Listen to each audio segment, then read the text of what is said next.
High কমিশনে ঢুকে জাতির পিতার ছবি নিয়ে অপমান করেছে। এত সাহস কোথা থেকে পায় আমি জিজ্ঞাসা করি।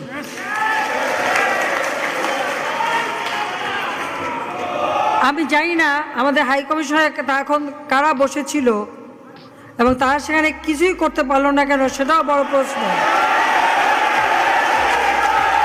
আর আমি আমার প্রবাসী যারা বাঙালি, না আমার প্রবাসী বাঙালিদেরও আমি বলবো যে যারা এই ঘটনাগুলি ঘটিয়েছে তারা চলাফেরা করে না, তাদের দেখেন না। যে হাত দিয়ে জাতির পিতার ওই ছবি নিয়ে তারা ভেঙেছে, তাদের যা উপযুক্ত করা উচিত সেটা করতে হবে।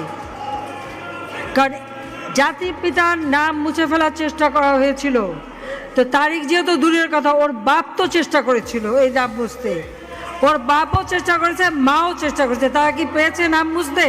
পারে নাই।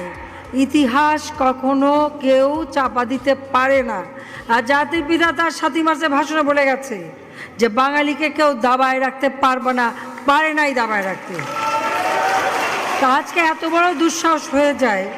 হ্যাঁ, আমি প্রধানমন্ত্রী এসে আমারটা যা করুক ওটা আমি কিছু মনে করি না, কিন্তু যিনি আমাদের জাতির পিতা, যার আইন আছে, সেখানে হাত দেবে এত সাহস কোত্থেকে পেল?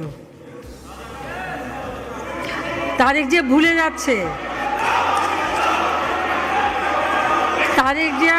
যাচ্ছে যে তার মা দুর্নীতি করে জেলে গেছে।